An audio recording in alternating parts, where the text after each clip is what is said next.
Hey guys, welcome to another very exciting Phenomenal Creations episode. My name is VK and I hope you're doing really fine. So today we are tackling a really cool thing you can do in your everyday filmmaking life, and everyone doesn't know about this. So I will show you guys a really cool way how to record this bad boy screen, an iPhone screen, like without jailbreaking or using any third-party applications, like all those kind of things, like make it slow and low quality. I'm gonna show you how to make it high quality, high frame rate recordings. If you're into it, I think you're gonna like this video, so let's check that out.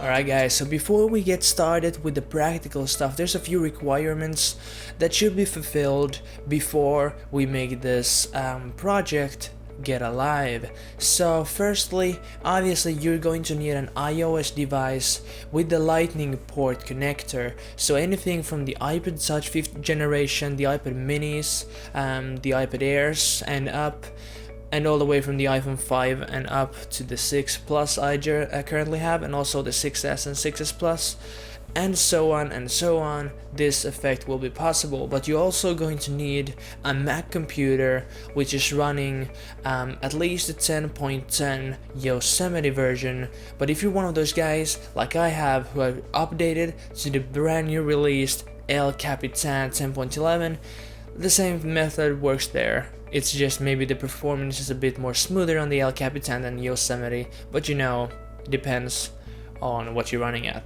So now when we have that out of the way, let's go ahead and check the practical stuff, how we are going to record this screen with all its glory. So let's check it out. Alright folks, the first thing to do is to plug your lightning cable straight into your Mac computer just like this. Then our second task is to connect our iOS device with the lightning cable we just put in the Mac, so we can achieve a phenomenal connection. Then before we start recording, we jump inside our Mac and find the Quicktime application. From there we right click and hit the button New Movie Recording. My Mac is unfinished, so it's on a different language, but don't let that bother you. Then in QuickTime you click on the little arrow next to your record button, and there you can select your camera and your microphone. It'll be for you automatically, so the camera is the FaceTime camera. Just change it to your iOS device, and now we're ready to hit that big red button. Recording your screen opens a whole new dimension of cool capabilities. You can show really awesomely the content of your iOS device without the hassle of trying to record the screen with a separate camera. This way you're able to stand out from the crowd with high quality recordings, which you can use however you want. If you're one of those who are aiming to unsolve the riddle of how popular YouTubers show super smooth footage of how they use Snapchat in real time, this is the absolute way to go. Isn't it pretty cool? It's also super cool to show everyone exactly the moment you take a selfie, or when you're just making a what's on my phone videos. Well then, obviously we can't forget the gaming division, isn't that correct? A large majority of you want to start recording your phone screen because gameplay intentions. So what is a good gameplay recording? Aside good resolutions, you want high frame rates. The iPhone records the screen in 38.97 frames per second, which is an unusual frame rate.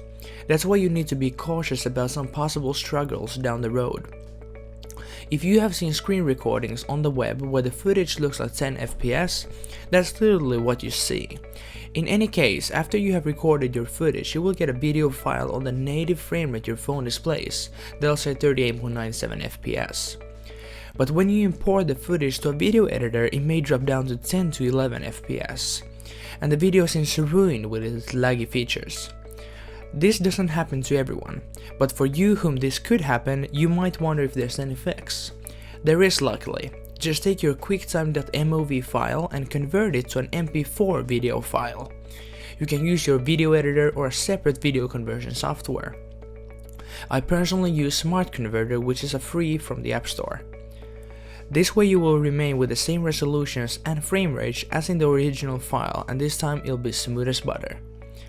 A few tips could be the way you record sound. As I showed you earlier, you can select the microphone from the Quicktime application. You can use your iPhone's mic, meaning that the internal sound from apps and games will be recorded, or then you can use an external microphone, so you can do video commentary simultaneously as you're recording. Or then you can just stick with your Mac's inbuilt microphone. As you saw the gameplay examples of Angry Birds 2 and Asphalt 8 Airborne, they looked pretty nice. Alright guys, last but not least, thanks so much for watching this project. Hope you guys liked it, hope you guys learned something cool that you can use in your everyday life of filmmaking. And be sure to be that really awesome cool guy who goes phenomenal on that like button right there.